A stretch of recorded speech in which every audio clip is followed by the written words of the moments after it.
Okay. Again, welcome everyone, and thank you for joining us this afternoon for our webinar about Latinos and hepatitis C, where we are and what we need to do.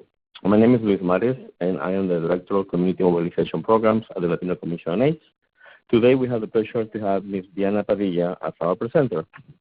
Diana is a program manager and senior staff trainer for the Northeast and Caribbean Addiction Transfer Technology Center Network at NDRI USA, New York.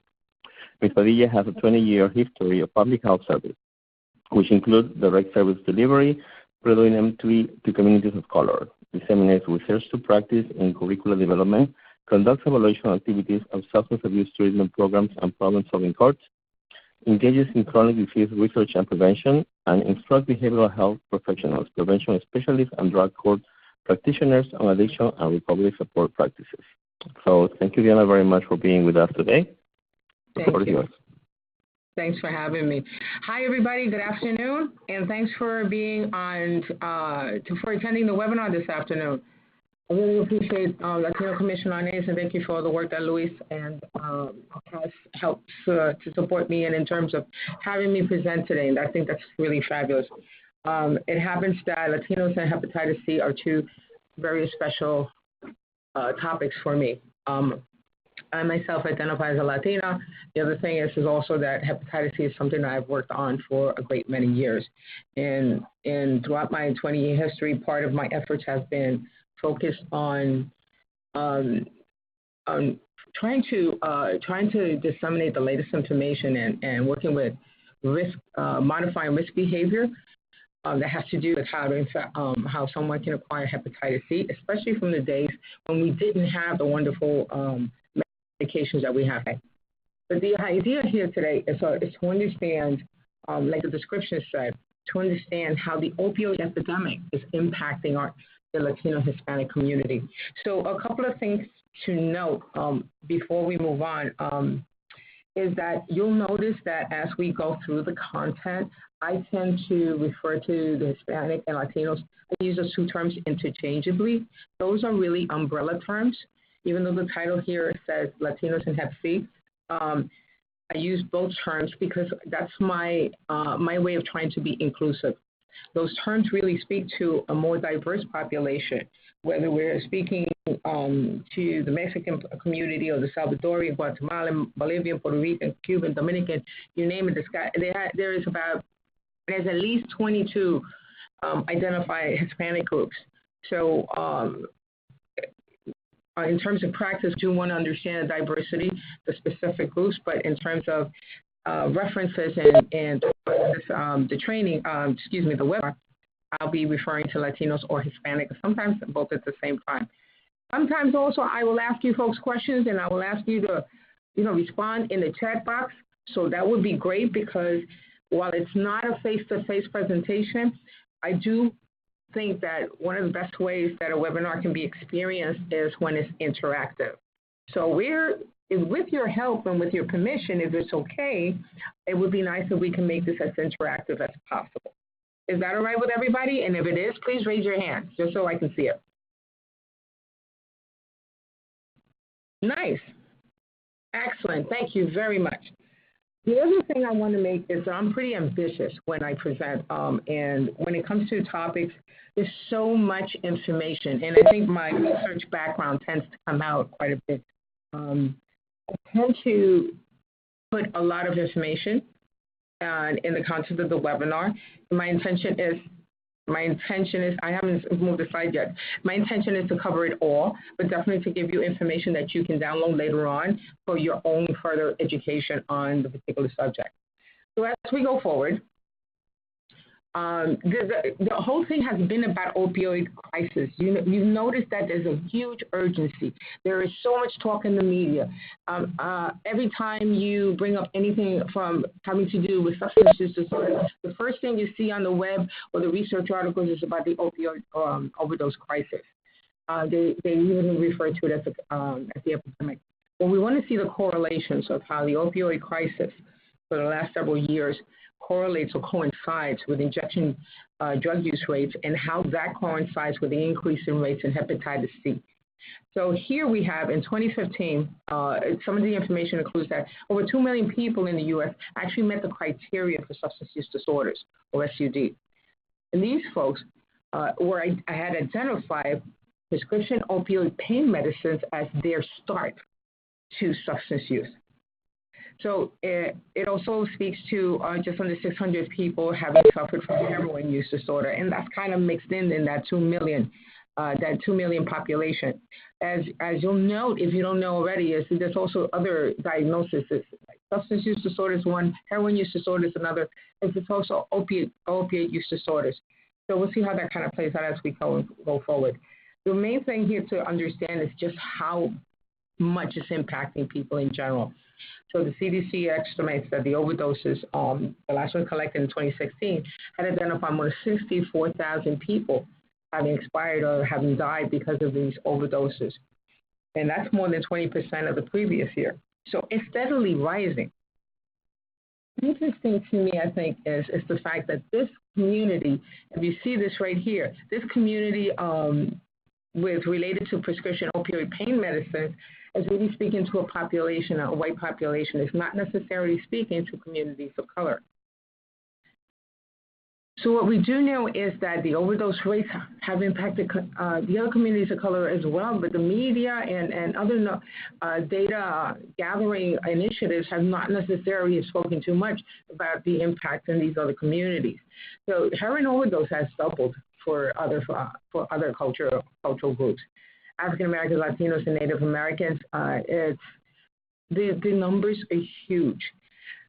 So the focus has been lately on how STR grants and how different funding sources that are now have been made available at the latest administration of how to target efforts within those communities. And we can't forget these other folks that we have here, especially the Hispanic Latinos that we tend to work with, because that's the focus of today. So I'll say it that way. That's our focus. So I'm going to say especially these folks, because these folks tend to be underrepresented in a lot of research and a lot of data gathering. And because the social construct of how a Hispanic or Latino person actually identifies, like they can identify as a white person or a black person, not just as their ethnicity, because of that, the social construct that the U.S. has created, those numbers, even when they do gather data, are likely underrepresented, underreported, and they're not giving us the specifics that we need. But we have enough here that I can present to you. You can see that this community, the Hispanic community, has been impacted at a phenomenal rate. So what I think is really interesting here is just like for any substance use disorder, but particularly for opioid use disorder, different groups have a different pathway, a different way, a method, or a different process into substance use in the first place. The overdose rates for Latinos, these are the rates I was talking about, and you don't always see this everywhere. What you see is other communities, and for our purposes today, 137% increase, and overdose rates for Hispanic and Latinos is huge. Now, with the white population, their increase may be, they're the predominant group in the United States population. Hispanics make up almost about 17 to 18%, or roughly 57 or 58 million people. 137% jump of overdose rates, that's phenomenal. So that's something that really speaks to our need to be familiar with what's going on with this community and how we're going to target our efforts. The other thing that's going on that is also included in overdose rates for Latinos is the number of deaths that involve cocaine and fentanyl together. That has increased for 420%. So it looks like cocaine is being also cut with fentanyl. And a lot of the rates in overdose rates in general has been because of the rise in fentanyl used as a cut with heroin. It's fascinating and horrible at the same time to know that like 30 milligrams of heroin, which is the quantity that can actually kill somebody. You only need 3 milligrams of fentanyl and cut any one of the substances with that, and someone can die over that. So overdose death rates have really increased for Latinos, not just in injection drug use for opioids, but even injection drug use in snorting or injection drug use for cocaine, because a lot of folks inject cocaine as well. The ACV, the hepatitis C infection rates for Hispanic and Latinos tend to correlate with the increase in opioid use disorders and overdose death rates and opioid use disorders now. So we already know that the liver disease is the sixth leading cause of death among Hispanic men and the third leading cause among folks between the age of 55 and 64. The Hispanics and Latinos have an overall prevalence of 2.5% more and faster progression to liver fibrosis as compared to the white population. They're more likely to be co-infected with HIV and a lot of times with HBV, and I didn't include it there, I apologize. Latinos do have a higher hepatitis C mortality rate compared to white non-Hispanics. And so, and that's for a lot of different reasons that we will discuss here. So the pathway to opioid use for Latinos doesn't tend to be for prescription opioid pain medicine. Most of the times, even though more than half of the deaths have been identified as a result of fentanyl being part of what they injected, they've done things in a different way than the folks that have started the substance use with prescription pain medicine. So I know we hear it also says that Puerto Rican men have higher rates of cocaine use than Mexican and Cuban American men and women. So what do we want to know? What's the purpose of us being here today? So if we start to understand what the statistics are in terms of high rates of opioid use, in terms of high rates of death rate, in terms of the increase in rates in injection drug use with hepatitis, injection drug use, we can correlate that with hepatitis. Hepatitis happens to be most effectively transmitted or acquired through sharing needles. That's the best way to get that infection, unfortunately. So let's understand first some of the basics, some of the fundamentals of hepatitis B and see what it looks like here in the U.S. So for the hepatitis B infection, this is an infection that most people typically, if they get it, they usually clear it. But in terms of reporting, there's been an estimate of almost 22,000 cases that were reported in 2015. And that's because vaccination tends to take care of that, addresses that. But hepatitis B wasn't initiated until 1982. So if you think about the age difference between 1982 and 2018, that's like 36 years. So think about the median age of the population that you're servicing right now, and have they had a hepatitis B vaccination. So there's an estimated 850,000 up to almost more than 2 million persons in the United States that live with a hepatitis B infection but are not aware of that. And one of the things, and one of the most elusive things about hepatitis is the fact that it's pretty much asymptomatic for most people until after many years of being infected. We don't typically see symptoms till later on, after the progression has substantially moved on to later disease symptomatic issues. But we will see what that looks like. And one of the things about hepatitis B, and the reason we are connecting and giving you information on hepatitis B is because there's a big concern when it comes to hepatitis C. If it's present, it just makes treatment just a little bit more complicated. So the CDC recommend that everyone, folks born in countries that HBV is endemic, they should be tested. And we, being that we are in this American culture, we tend to have a lot of folks that come from other countries. It's really important to ensure that the folks who we service, that we recommend these Hep B vaccines, they get tested.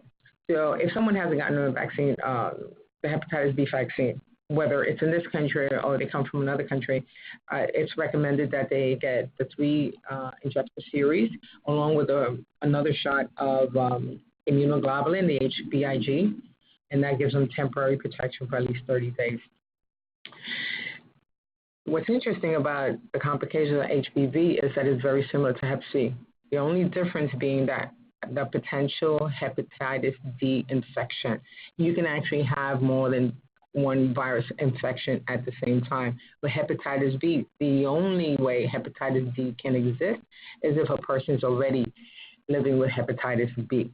The other complications that we see that are very similar to hepatitis C, which is coming up now, is the scarring, the progression of infection in terms of how liver cells tend to die off.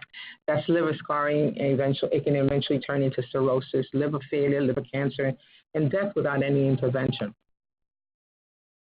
So what we want to understand is, in terms of the opioid epidemic, in terms of injection drug use, bloodborne pathogens are easily transmitted that way. It's one of the things that you see that that makes HIV, HBV, HCV all have one particular common trait, is that contaminated needles, syringes, cooker, and cotton tend to be the most effective way that HIV, hepatitis B, or HBV, and HCV, hepatitis C, can affect someone, because it goes straight into the bloodstream. So if someone is sharing needles and they are, and someone is infected and they don't know it, or even if they are and they're sharing needles anyway, the point is that it'll go into from their bloodstream. Some of those blood drops is going to stay in that syringe, and when that syringe is shared with someone else who is uninfected, there will be a high likelihood that hepatitis C will come with it. You don't always get infected with HIV if you share syringes, and it depends on the frequency, how many times, how often. But with HCV, because it's such a virulent virus, it's more likely that a lot of the folks who were infected with HIV through injection drug use were probably infected with hepatitis C before. That's how strong, that's how virulent this hepatitis C virus is. And so what you see here is that other ways to get HIV might be sexually and perinatal, another infectious fluid. Down here, you see the breast milk. But with HBV, is very much the same. It's blood, semen, vaginal secretions. Perinatally also. Here you have a smaller virus that is able to actually infect folks if they share, if blood happens to be on nail clippers, toothbrushes, things like that. There are items that way. The thing about HBV is that it gets cured, it resolves itself in the body for 90% of people who ever get exposed to HBV. On the other hand, you have hepatitis C, where injection drugs and drug paraphernalia can affect them. There is something here that's sexual transmission, but it's very specific. It's traumatic sexual exposure. So from a medical perspective, what do you think we mean by traumatic? And I'm not talking about trauma-informed care here. So this is traumatic, but in the medical context. So put in your chat box if you think you know what that means.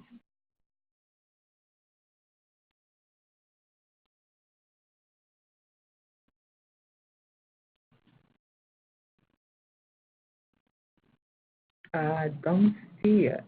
Don't see it. Okay. All right. So I am not seeing anyone typing in their chat box. Oh, yeah. Okay, there you go. Tearing, exactly. Vaginal, anal tearing. It could be from rape, or it can be just from sexual activity that does not necessarily have to be rape. The whole point is, with traumatic in terms of medical, the medical perspective, that's great. Thank you. It's about a tear. It's about creating an opening that allows the blood of an infected person to go into the bloodstream of another person. So when we say sexual transmission, and I want to be very specific about this, because we are so good at, and we're so proficient at how to work with persons who are HIV positive, and how the medications work, and how to educate on transmission, and how to provide risk reduction options. We do test the blood, but it doesn't live in the blood. It's not like with hepatitis C, having a tear means that liver enzyme, that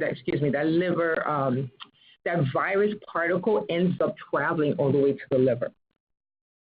So the traumatic sexual exposure can be an abrasion, can be just any kind of porous opening that allows the blood to go into the bloodstream of the other person. Eventually, the blood is going to go to going to the liver, which is supposed to detoxify it and clean it out so it can redistribute it to other organs throughout the body. And that's that circular process that happens. So that's why it eventually gets to the liver and infected. HCV is also perinatally, can perinatally infect mothers who are not treated for hepatitis C. It can go to infants, but there is a potential for not being affected, and it's a process that includes testing the infant, of course, at baseline, but when they're born, but also testing them after they have a year and they have their own circulatory system. So the rising rates of the hepatitis C in the U.S., what we've been seeing, and this is what I mean by it correlates with the rise with those increasing rates of opioid use. There's a 294% acute hepatitis C infection rates, and that was within that 5-year time frame. If you look at it from a 6-year time frame, then you start to see even higher rates.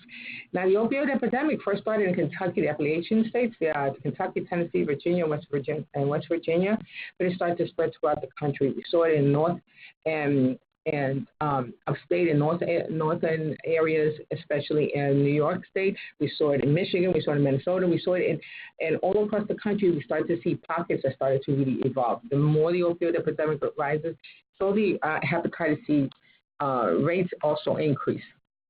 So what we know about the hepatitis C burden is that we know it's the leading cause of cirrhosis and liver cancer, liver transplantation, which is eventually needed for a lot of folks. And that risk group that we want to be mindful of is the persons who were born between 1945 and 1965. This birth cohort, about 75% of these folks are living with hepatitis C and do not know it. And I'm going to explain to you some of the potential reasons why. What we do know is that persons who have chronic hepatitis C infection have an estimated mortality of more than 12 times higher than the general population.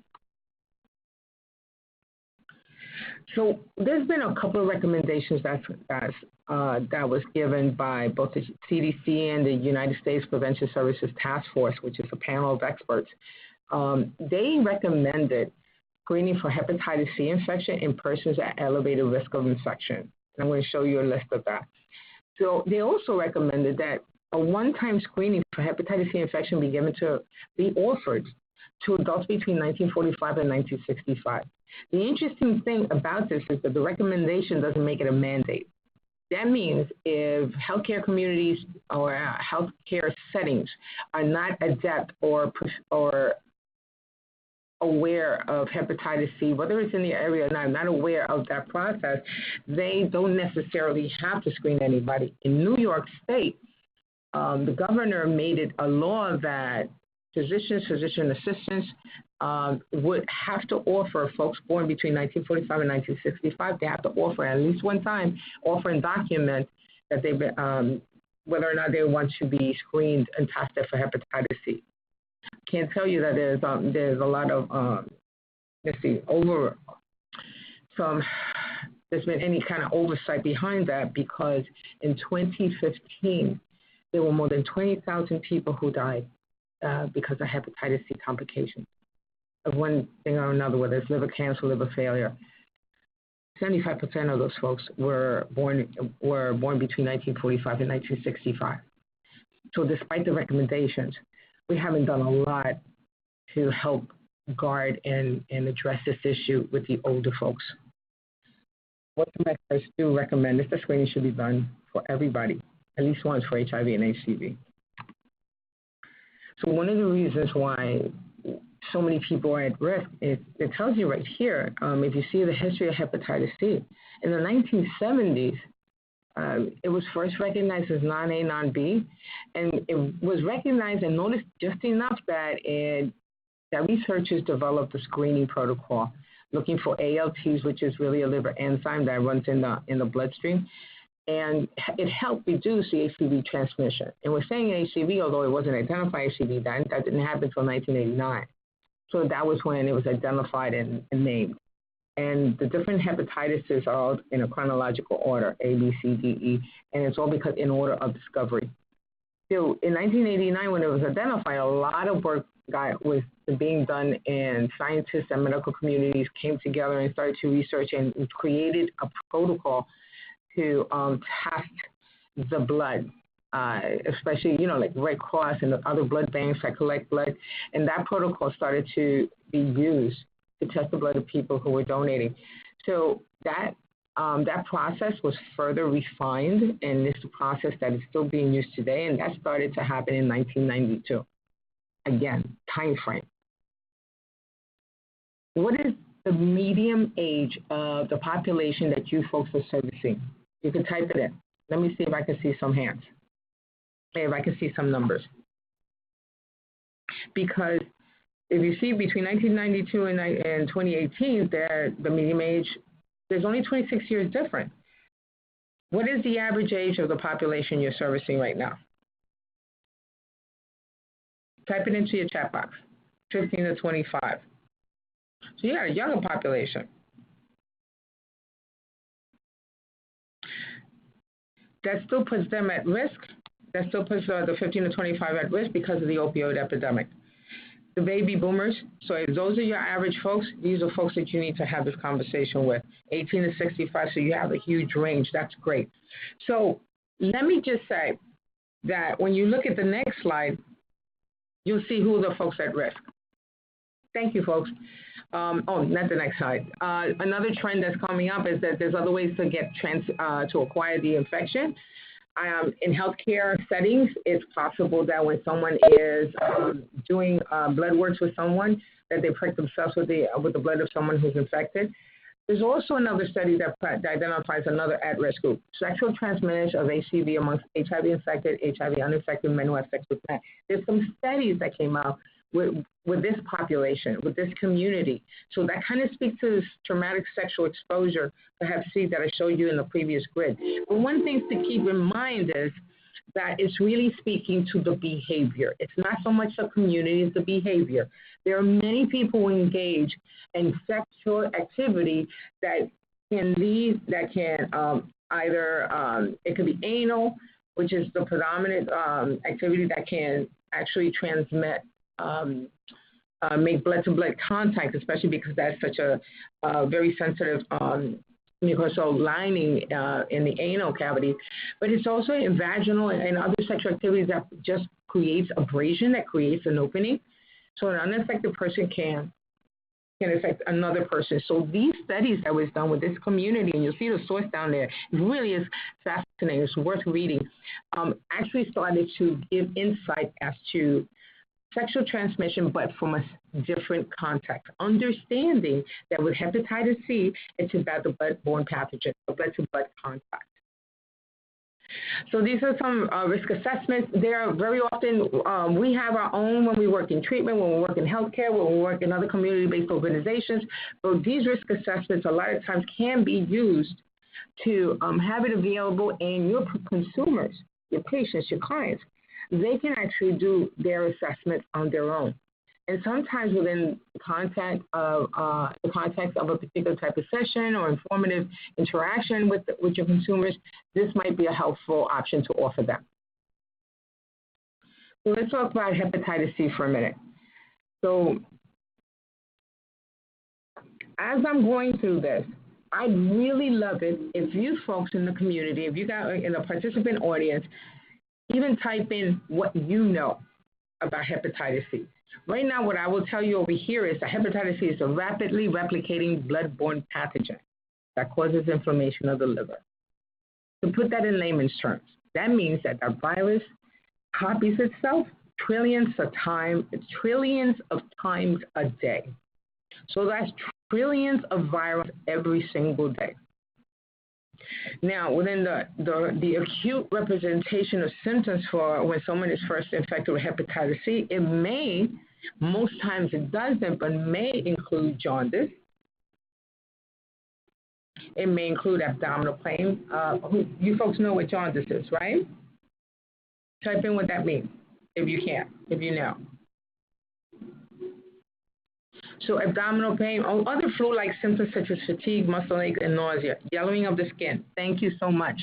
See, you know what's so interesting about this? Because when I've educated some of my clients, when I would share about some of these symptoms, most folks in the communities that I used to serve in, predominantly, they had a wide range. They were mostly from They were mostly like from 30 to like 55. And a lot of these folks understood this to be the same symptoms of hepatitis A. You get yellow, you get hepatitis, and it goes away. So, but not everybody gets yellow. Sometimes you might have flu-like symptoms. A person might have experienced some fatigue, maybe extra, maybe feeling slightly feverish. But these muscle aches and pains and nausea, they sound like a lot of other different things. They sound like one of those, could be like just like the 24-hour bug. It's not necessarily the thing that's going to make somebody think, oh my goodness, I must have hepatitis C. It sounds like too many other things. It might be the one day that you don't feel well and you don't feel like going to work, but you have to go to work and you don't really pay much attention to it. It might be withdrawals from opioids. It might be a host of other potential illnesses. So it's very misleading, and not everybody actually has any combination of these or any of these symptoms at all.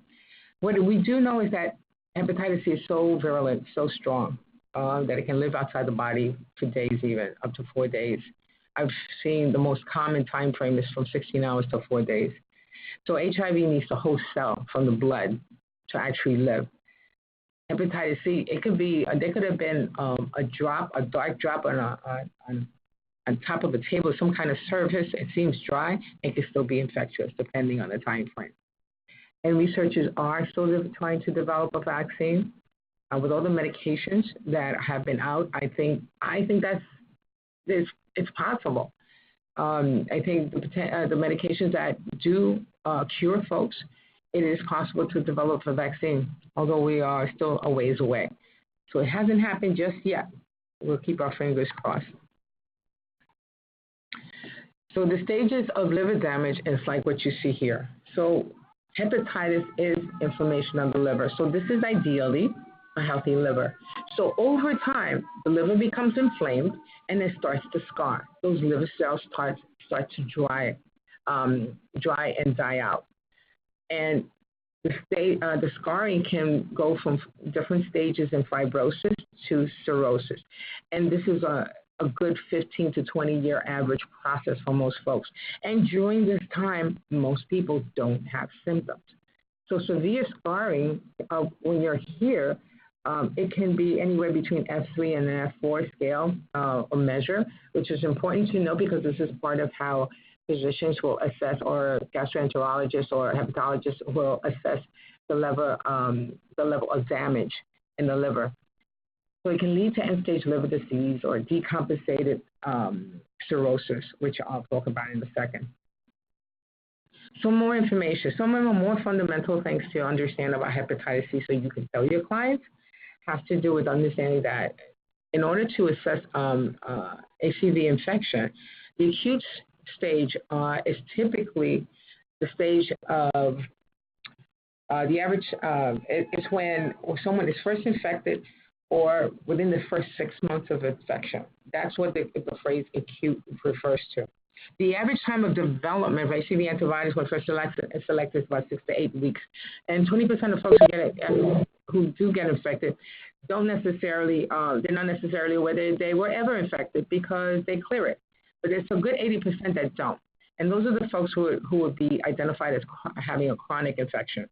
So, and then and of these folks, up to 30% can actually develop cirrhosis and serious illness. And without intervention, quite a few of them can die without any kind of intervention. So cirrhosis can be, this type of scarring can be compensated cirrhosis. That means there's no symptoms going on. The liver is working very well, and you wouldn't know that there's anything going on because you're still living life and doing everything that you normally do as anybody would do. Decompensated cirrhosis, you start to see things. You might see jaundice later on. You might see that there are issues when the blood tests come out, when the doctor takes tests. There are clinical evidence of end-stage liver disease. There's a lot of scarring. There are other issues that happen when certain toxins are not being cleaned out properly by a liver that's already damaged. So those things become evident in the clinical process and diagnostic processes. So here's what I really like to ask you about. So before you begin the conversation, so what that's referring to is screening and testing. Everything I gave you has to do with what the basics of hepatitis, what it is and what it can do to the liver. The liver can progress substantially to end-stage liver disease without somebody knowing until they get symptoms later on, very later on, 15, 20 years. For folks who have been using opioids either just for a few years or for a long period of time, this is information we want to share with them. But even for folks who are the baby boomer or the birth cohort, even for folks who were around who had surgical procedures, before universal precautions were initiated in 92, a lot of folks have had surgical procedures, have done triage in emergency rooms, and may have been put at risk. There are folks, we didn't use universal precautions in any healthcare settings. We used to use, back in the day, that time, before 92, the healthcare community did not practice what they practice today. They use one needle on one person and they discard it. Most of the needles are very different today. But a lot of these things were not in practice back then and puts a lot of these birth cohorts at risk.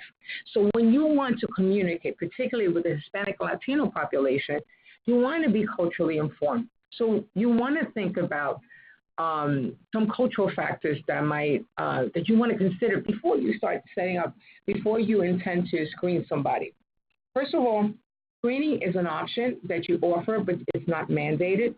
So when it's a Hispanic or Latino person, other than inquiring as to what language they prefer and asking how they would like to be addressed, because we don't want to assume that we can call them by their first name, what are some of the things that you do to become culturally appropriate or culturally informed before you offer or when you're offering a screening test for hepatitis C?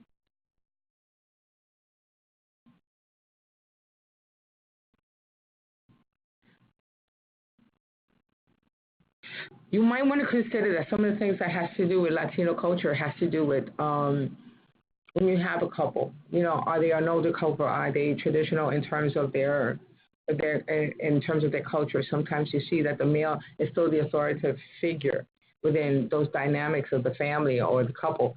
And sometimes you'll see that with some younger folks. It depends what cultural group they come from. I'm here in New York where acculturation is huge with not just Hispanics, but other ethnicities. But yeah, I see young folks who still speak only Spanish and who still adhere to some of the more traditional values of the male being the dominant or leader of the family, and how the woman will still be submissive, doesn't unless they do. So it speaks to generational issues. How many generations have been in the country, what subgroup they come from. The other thing to remember is that Hispanics are a collectivist culture. So they tend to think from a collectivist perspective. It's not so individualistic as the American culture tends to be, more often than not. So how you communicate with somebody is going to be impacted by that. And while some folks do assimilate, they rarely assimilate. Hispanics, Latinos tend to be brought up with certain levels of their traditional cultural values that a lot of the research has identified over time. To some degree, mostly what you want to consider is the level of acculturation with any given person has Hispanic or Latino background. And here's some other issues that might come in the way of you addressing potential hepatitis infection with Hispanic community members, because what happens is sometimes the healing systems that they want to use is not necessarily the clinical processes that are available. So understand that, doing an assessment and the screening where, might have to be very specific to the different subgroups that you're working with, whether it's Mexican, Cubans, depending on their health systems and their health practices.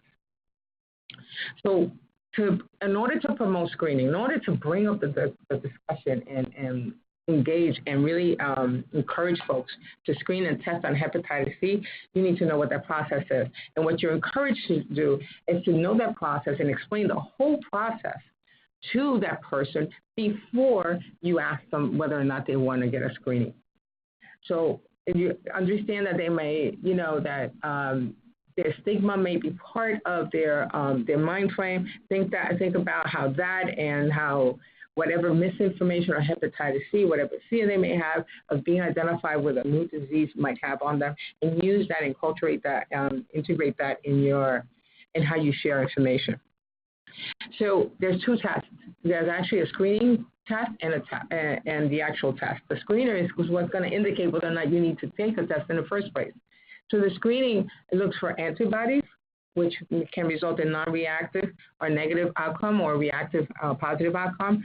Or if it is reactive, then a person will be encouraged to get a viral load or a PCR test, which means it'll look for the virus itself. And the two possible outcomes is not detected or detected. So what that looks like is, first of all, most folks don't always understand that the immune system has a way of protecting the body. Such a fascinating human mechanism is that it does have its built-in protection. So the immune system creates antibodies specific to whatever alien virus or bacteria comes into the body to kill it and guard against, and guard against the body. So these are antibodies. So for hepatitis C, these tests actually look for antibodies specific for hepatitis C, which will reflect that that person would have been infected. So antibodies are created. So the screening test looks for the antibodies. The only thing is timing is an issue. So when someone gets is offered a screening test, understand what the risk behavior was. Have they shared needles recently, 2 or 3 weeks ago? Have they had unprotected sex where it was traumatic? Are they in the birth cohort? But when it's specific behavior, you want to understand that it takes up to 8 weeks before antibodies will show up on a test. So these are the kind of tests that are available. They're in the clinical. They could be blood tests or they can be the rapid tests like we are familiar with when it comes to HIV.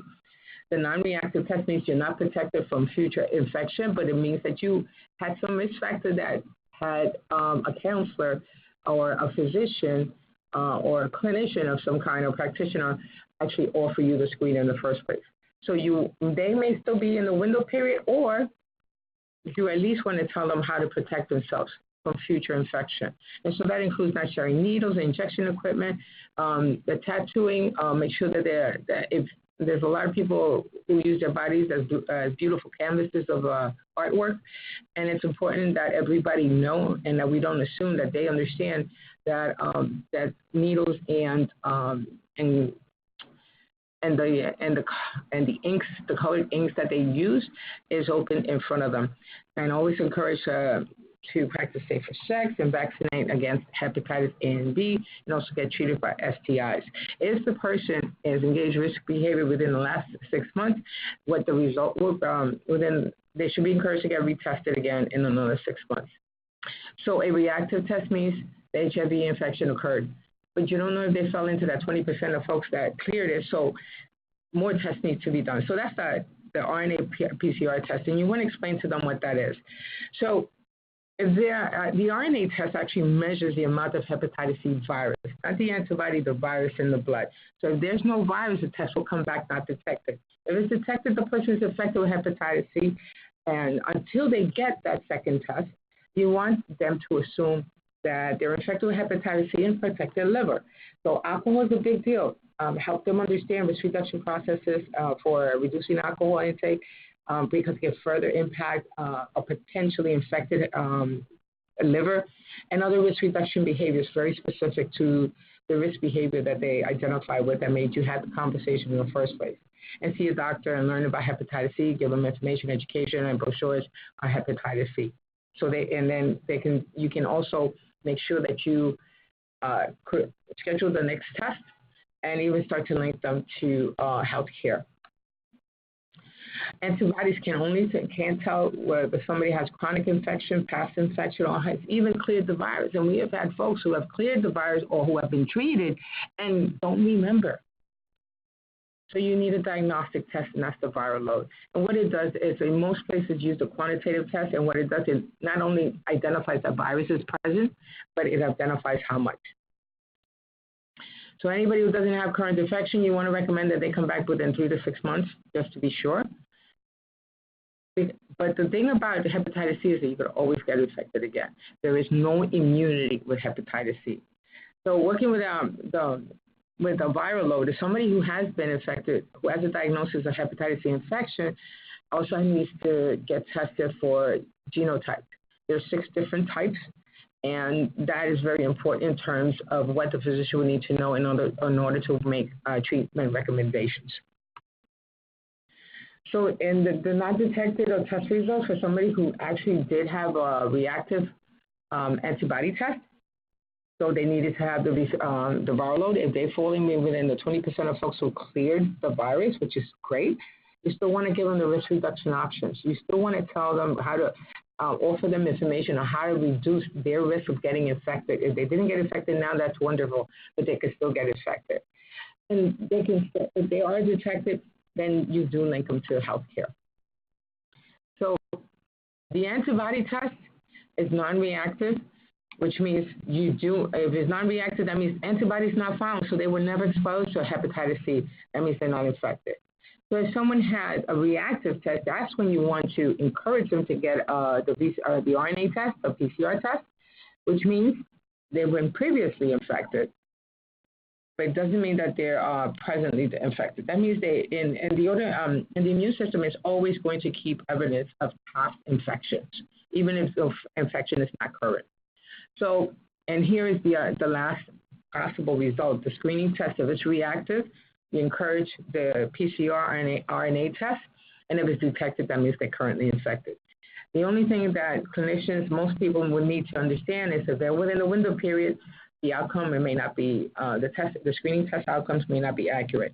If someone's immune system has been compromised to such a degree where they cannot, say like someone who is, and folks used to have reached the level of AIDS with hardly any CD4 counts and huge HIV virus, their immune system may not be able to generate antibodies, so you would recommend the RNA test. Those are special circumstances. This, I made sure that there's a link in the bottom. You can always have a pocket card, kind of like a cheat sheet until you get familiar with the information. It runs through the whole process of what to do with screening and testing. And these are the options, the information you would offer that person. And after you've done all that, that's when you want to ask them whether or not they want to screen. These also provided the screen when you get these slides. These links should be live. These are videos of how to initiate, how you can see it for yourself, how someone can actually do them. There are 5 different case studies. So the progression and the monitoring progression of Hep C, and I see I don't have a lot of time. What I want to do is, listen, the older you are, and if you're a male, for some reason, that seems to speak to a faster progression of hepatitis C in your body. Assessing alcohol consumption is pretty important, particularly with the Hispanic community, because it's very prevalent within this community. Expert, if you don't know about screening, brief intervention, referral to treatment, if you're in the New York State area, please reach out to us. We do expert trainings all the time. It's brief, which means it only takes 5 to 10 minutes, or even up to 15 minutes to actually do a brief intervention. And this is a site where you want to go on. In 2017, the medications are so effective that you can reach a cure. We were never able to say that before. You can reach a cure with hepatitis C. The point is to get folks identified and how to have the conversation, how to do it culturally informed with Hispanics and Latinos. This is a website you might be interested in. Last year, more than 10 medications was approved by the FDA. So, course, it's still challenging, just not as challenging or out of reach as it was before. So somebody can have a hepatitis B infection or HIV infection. They can still get treated effectively, successfully. They can be buprenorphine, methadone. They can be pregnant, and they can still be treated effectively. And the treatment marker is to make sure that after 12 weeks of a treatment, after treatment completion, rather, that they can achieve a diagnosis of cure. And these are some more information linking folks to hepatitis C healthcare. It's real simple. You can just ask folks, just ask one question. Would you like to have a hepatitis C test? You believe that everybody should. Explain to them what that's like. So what can we do? Well, we should address the shame of seeking and being in treatment. This is a generational issue for Hispanic Latinos. It was the research used to show, the few articles and few studies that were out there used to show that folks didn't like to seek treatment.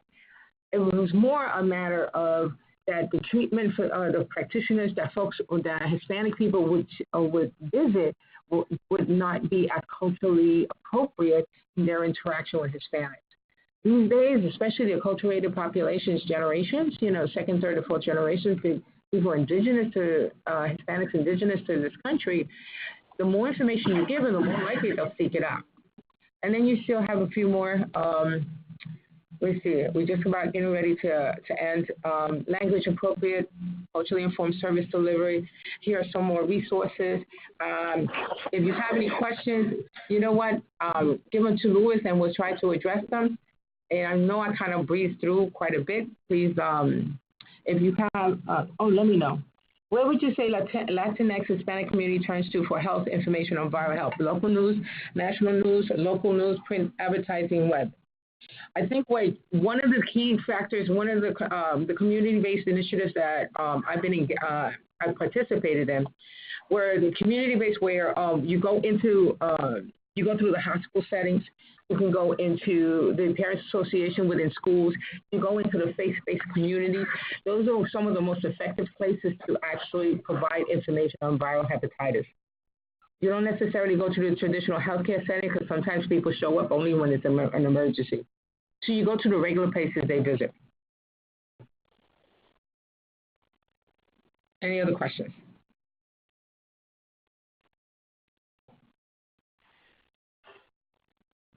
Louis? Yes, I'm here. Oh, okay. Do we have any other questions? No, on my side. Thank you very much for the amazing presentation. Do you guys have any question for Diana? Please write it down in the chat box.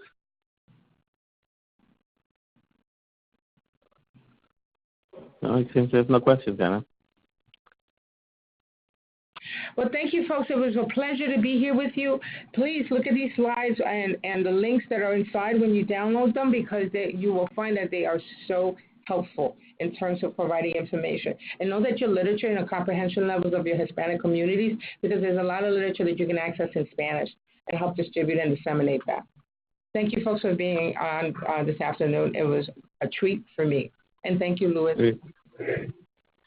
Thank you very much, Diana. It was a pleasure to have you here to share all this amazing information.